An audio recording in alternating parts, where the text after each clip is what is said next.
guys, good morning and welcome back to my channel Tomos's Lifestyle। তো কাল রাতে খেয়ে দিয়ে যখন শুয়েছি তখন দেখলাম যে জ্বর এসেছিল, তো ওষুধ খেয়ে শুয়ে পড়েছিলাম। তো আজ সকালে একটু দেরি করেই উঠেছি, তো উঠে ছেলেকে খাইয়ে নিজে একটু চা খেলাম, খেয়ে এখন বসেছি একটু দেখি শরীরটা আবার খারাপ লাগছে। তো আবার এখন এই যে থার্মোমিটার দিয়ে এখন মাপলাম, দেখলাম 100 আছে জ্বর। তো এখন ওই জন্য একটু ওষুধ খাবো, খেয়ে কম্বল পরে দিয়ে শুয়ে পড়বো। তো এখন একটু শোবো, ওষুধটা খেয়ে তো জ্বরটা একটু কমুক, তারপরে উঠে রান্না করব। তো যেটা যে বৃষ্টি পড়ছে বাইরে, তো গৌতম বলল যে খিচুড়ি খাবে। তো খিচুড়ি তো করতে খুব একটা বেশি সময় লাগবে না, তো এখন একটু শুই আর গৌতম সব জিনিসপত্র এনে দিই, তারপর উঠে রান্না করব। তো চলো তোমাদেরকেও দেখাবো। তাহলে এখন ওষুধ খাই আর শুই। তো আমরা যখনই ওষুধ খাই না কেন, ও ঠিক চলে আসবে যে আমাদেরকে ওষুধ খাইয়ে দেবে বলে। তো আমি এখন যেই ওষুধটা হাতে নিয়েছি, ও চলে এসেছে যে আমাকে ওষুধ খাইয়ে দেবে। আর আর আমার যখনই শরীর খারাপ হয় তখনই ও আমাকে এসে আমার মাথা টিপে দেবে, আমার মাথায় হাত বুলিয়ে দেবে, জল এনে দেবে। তো এইসব করতে থাকে আমার শরীর খারাপ হলে। তো আর এখন আমাকে ওষুধটা খাইয়ে বলল যে মা খেয়ে নাও ওষুধটা, তুমি তাড়াতাড়ি ঠিক হয়ে যাবে। তো ছেলের এই কথাগুলো আর এই সব কাজকর্মগুলো আমাকে আরও সুস্থ করে তোলে যখন আমি অসুস্থ হই। আর এদিকে আমি রান্না বসিয়ে দিয়েছিলাম, প্রায় হাফ হয়েও গেছে রান্না। তো এই যে খিচুড়ি হয়ে গেছে রেডি, তো এখন খাওয়াবো ছেলেকে। তো পাঁপড় ওকে জাস্ট কয়েকটা ভেজে দিয়ে দিয়েছিলাম। তো দেখলেই যে খিচুড়ি আর বেগুন ভাজা রেডি হয়ে গেছে, আর পাঁপড় ভাজবো, কিন্তু যখন খাবো তখনই ভাজবো গরম গরম, নাহলে নেতিয়ে যাবে, ভালো লাগবে না। তো মোটামুটি সব কাজ হয়ে গেছে, এখন যাব স্নানে। না, গ্যাসটা পরিষ্কার করব, রান্নাঘর পরিষ্কার করব, তারপরে যাব স্নানে। তো তারপর খাবো, তখন পাঁপড়টা ভেজে নেব। তো চলো এখন যাই স্নানে। আর এখন আমি আমার লাঞ্চ নিয়ে বসে গেছি, ওপর দিয়ে ছড়িয়ে দিয়েছি ঘি, কারণ ঘি ছাড়া খিচুড়ি অসম্পূর্ণ। তো কাল রাত থেকে আমার সেরকমভাবে কিছু খেতে ইচ্ছা করছিল না, খালি মনে হচ্ছিল ঝাল ঝাল কিছু খাই। তো আজকে ওই জন্য দুপুরবেলা থেকেই ঠিক করে নিয়েছিলাম যে ঝাল ঝাল করে ফুচকা খাবো, আর এই কাকুটার কাছ থেকেই খাবো, কারণ এই কাকুটা অসম্ভব ভালো ফুচকা মাখে।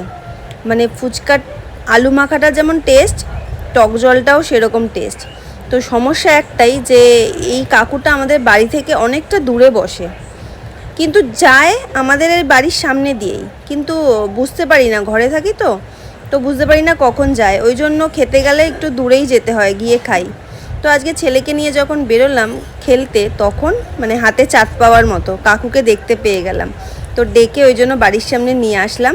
আর কাকুর আলু মাখার গন্ধেই আমার যেন জিভে জল চলে আসছিল। আর আজকে আমি খেয়েছিও ফুচকা বেশ অনেকটা। তো ফুচকা টুচকা খেয়ে ঘরে এসে ছেলেকে খানিকক্ষণ পরিয়ে এখন একটু রেডি হচ্ছি, যে একটু শর্টস বানাবো বলে।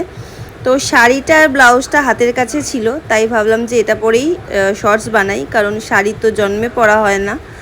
তো ভাবলাম ঘরেই একটু পরে একটু সাজুগুজু করি, একটু শর্টস বানাই। তো তাই লেগে পড়লাম শর্ট সাজুগুজু করতে। তো এই শাড়িটা আমাকে দিয়েছিল আমার বোন আমার জন্মদিনে। তো এই শাড়িটা আমার খুব প্রিয় একটা শাড়ি। শাড়িটা দেখতে খুব সুন্দর, কারণ খুব সুন্দর কালার কম্বিনেশন, তো পরলেও খুব ভালো লাগে শাড়িটা আমার। তো এখন যে লিপস্টিকটা পরবো সেটা গিফট পেয়েছিলাম, টেস্ট করিনি, তো আজকে টেস্ট করব। তো আমার এক মায়ের বান্ধবী আমাকে দিয়েছিল, এটা ল্যাকমির। তো কালারটা ভীষণ মিষ্টি। তো আমি এখন পরবো, টেস্ট করব, জানি না কেমন লাগবে, দেখি। তাকে থ্যাংক ইউ বলা হয়নি, এটার মাধ্যমে থ্যাংক ইউ বলবো।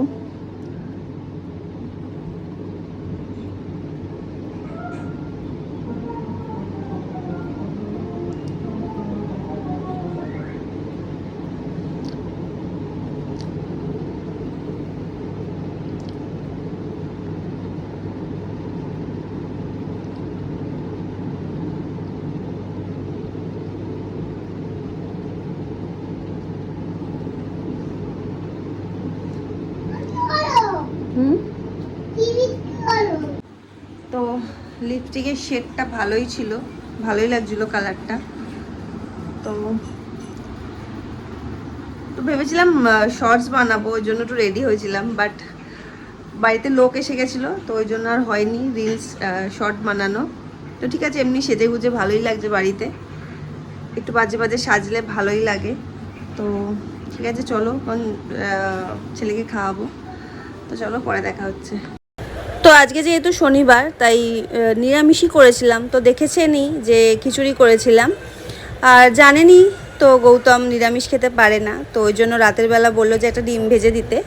তো তাই আমি খেতে যাওয়ার আগে একটা ওর জন্য ডিম ভেজে রাখলাম, কারণ আমার খুব জোর খিদে পেয়েছিল, তাই আমি খেতে বসে গেছিলাম।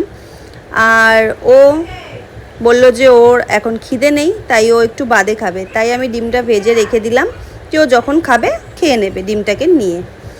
আর এদিকে খেতে খেতে ওদিকে আমার শাশুড়ি মা দেখছিলেন টিভিতে সারেগামাপা, আর ওখানে একটা গান হচ্ছিল, গঙ্গা তেরি, না কি একটা গান আছে না, রাম তেরি গঙ্গা मैली পাপিও কি পাপ ধোতে ধোতে, এরম টাইপের কিছু একটা গান আছে। তো ওই গানটা হচ্ছিল, আর যে গাইছিল ভীষণই সুন্দর গাইছিল। তো ওটা শুনতে শুনতে আমিও একটু গাইতে গাইতে খাচ্ছিলাম।